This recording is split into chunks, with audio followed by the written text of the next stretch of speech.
Le ciel au-dessus de Ouagadougou était lourd cette nuit-là, comme si la ville elle-même pressentait ce qui allait se produire.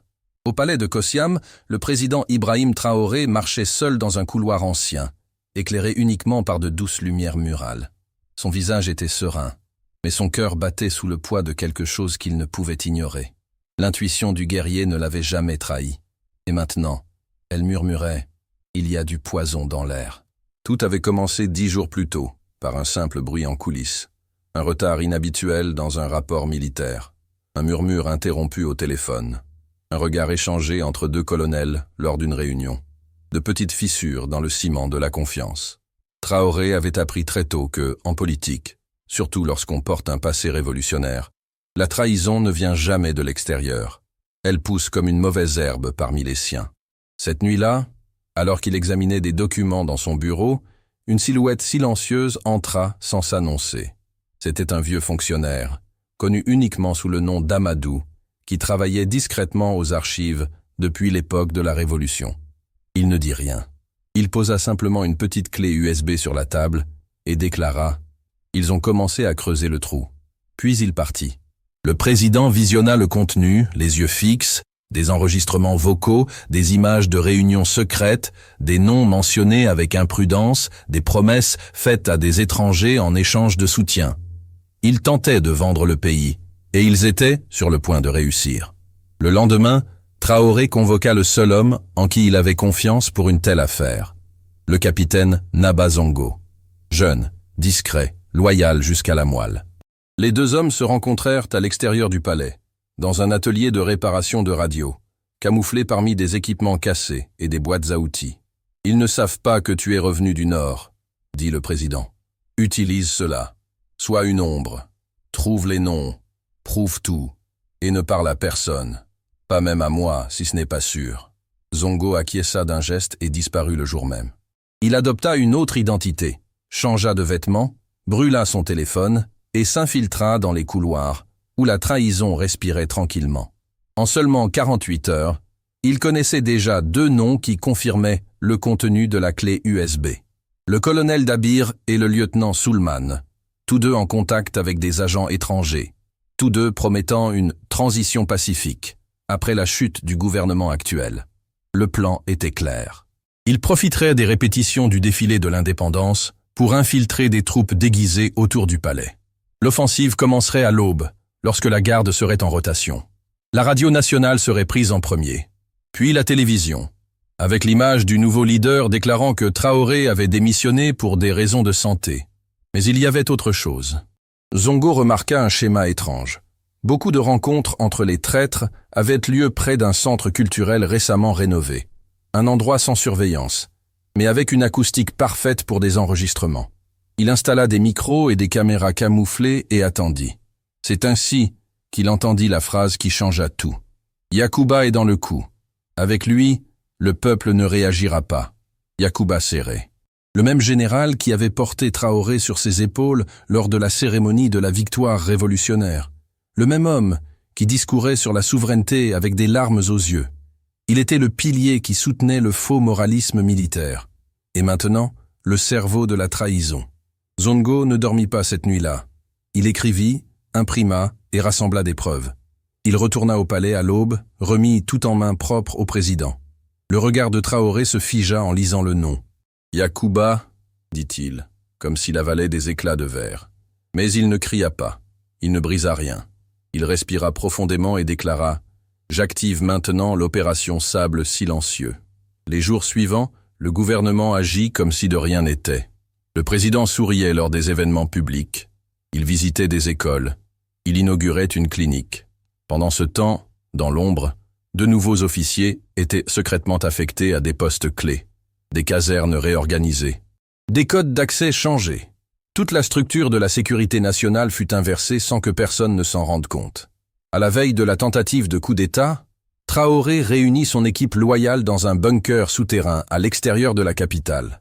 Cartes, enregistrements audio, vidéos, tout fut examiné minutieusement.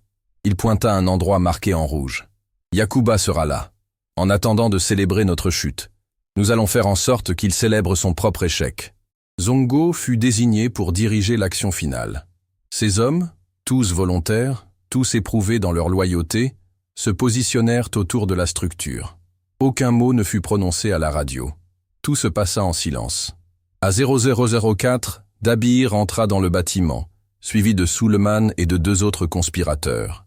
À 0017, Yacouba arriva, en costume sombre, avec l'air d'une victoire anticipée.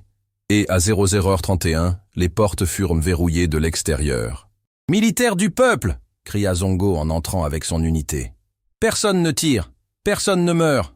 Seule la vérité sera emportée d'ici ce soir. » Yacouba resta pétrifié. Il savait qu'il avait perdu. Il tenta une dernière carte. « Je l'ai fait pour le pays !» Mais personne ne répondit. Seulement le silence et le clic des menottes.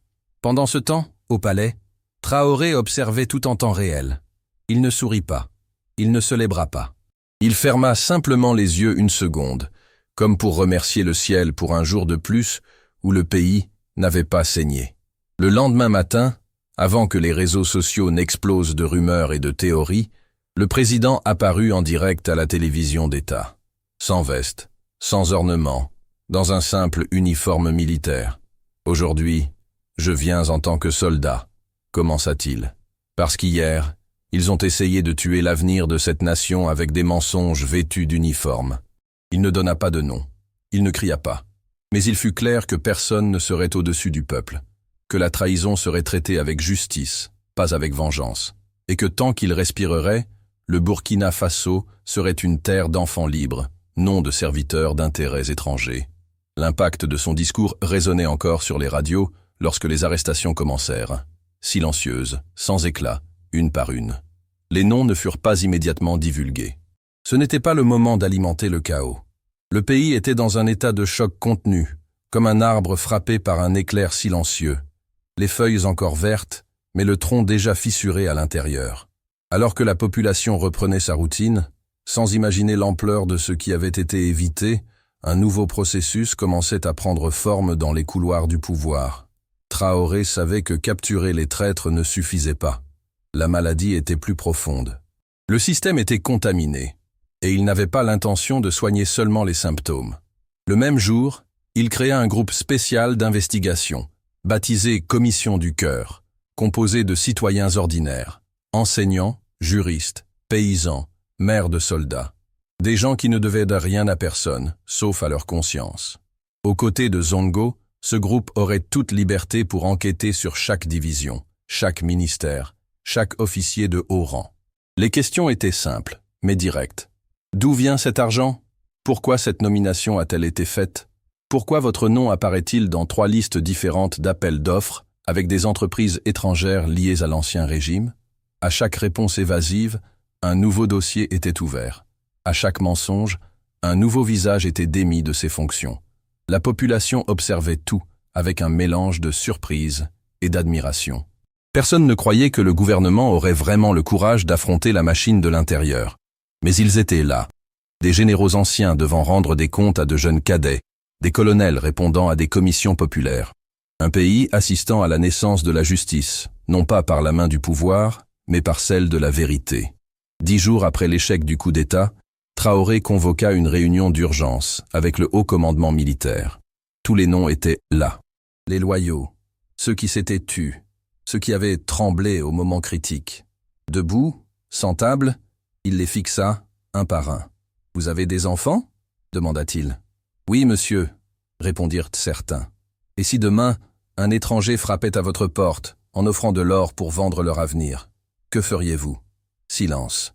Un général tout sauta, mais ne répondit pas. Le président poursuivit. « C'est ce qui s'est passé ici. Et beaucoup d'entre vous ont regardé en silence. Je ne peux pas vous obliger à m'aimer. Mais je peux exiger que vous aimiez ce pays. » Il révéla alors le nouveau statut des forces armées, rédigé lors des longues nuits après la découverte du complot. Aucune promotion n'aurait lieu sans audience publique. Aucun contrat ne serait signé sans transparence totale. Et surtout, aucun officier ne pourrait entretenir de relations financières, directes ou indirectes, avec des entreprises liées à des gouvernements étrangers. L'impact fut immédiat. Certains tentèrent de protester. L'un d'eux, le général Sawadogo, l'un des plus anciens, éleva la voix. « C'est du populisme, monsieur le président. Vous détruisez la hiérarchie militaire. Traoré s'approcha calmement, posa la main sur son épaule et dit « Je ne détruis pas la hiérarchie. Je la rends au peuple. Vous pensez que l'uniforme est synonyme de pouvoir? Je crois que l'uniforme est une responsabilité.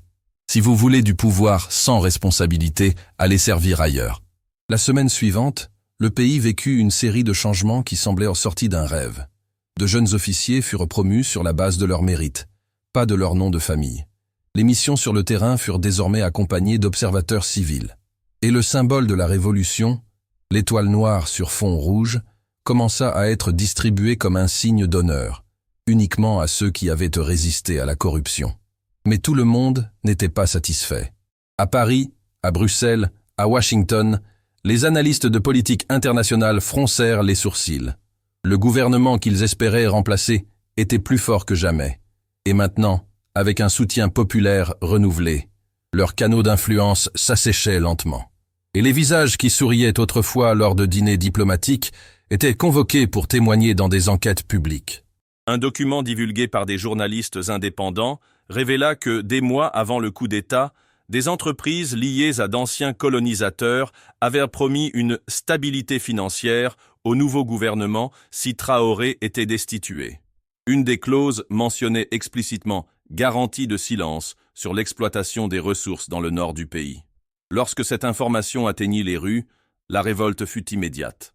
Des milliers de personnes descendirent dans les places avec des banderoles. « Notre or n'a pas de prix. Le peuple n'est pas une marchandise. Traoré, nous ne vendrons pas ce que nous avons conquis. » Les marchés fermèrent plus tôt ce jour-là. Non par peur, mais par respect. Ce fut l'un des rares moments où le commerce s'arrêta pour écouter le peuple. Au milieu de ce tumulte, un nom commença à gagner en popularité sur les radios et les réseaux. Le sergent Karim Sawado. Le jeune homme qui avait révélé les dernières pièces du puzzle. Il était devenu le symbole d'une loyauté silencieuse, d'un patriotisme discret. En apprenant cela, Traoré prit une décision audacieuse. Il l'emmena avec lui à un événement public pour la première fois. Dans un lycée technique, devant des centaines d'étudiants, le président prit la parole et déclara « Vous êtes l'avenir. Mais pour atteindre l'avenir, nous avons besoin de ponts. Cet homme ici est un pont. Il a risqué sa propre vie pour vous protéger, sans rien demander en retour. » Sawado, visiblement ému, ne sut que dire. Il reçut des mains du président la médaille du « gardien de la patrie », une distinction réservée aux héros de guerre. Et à cet instant, le pays tout entier vit que la nouvelle ère n'était pas seulement faite de discours, mais d'exemples. Pendant ce temps, dans les sphères internationales, un silence gêné s'installait. Les ambassades évitaient les déclarations. Les analystes étrangers commencèrent à utiliser des termes comme « autonomie agressive » ou « nationalisme populaire radical » pour décrire le gouvernement de Traoré. Mais au Burkina Faso, le peuple appelait cela par un autre nom, la dignité. Et Ibrahim savait que ce n'était que la première bataille. Les ennemis n'avaient pas disparu, ils s'étaient simplement retirés. Mais maintenant, il savait que le pays était en alerte, que le peuple ne serait plus dupé par des promesses et des notes diplomatiques, et que les lions du Burkina s'étaient réveillés. Une nuit silencieuse, seul dans son bureau, Traoré écrivit une lettre, non pour être envoyée, mais pour être conservée. Elle était adressée à un futur président, peut-être encore enfant, qui un jour s'assiérait dans ce même fauteuil. Diriger, ce n'est pas commander, c'est porter, c'est souffrir en silence, tout en protégeant ceux qui ont confiance en vous. N'acceptez jamais de cadeaux de ceux qui veulent acheter le destin de votre peuple.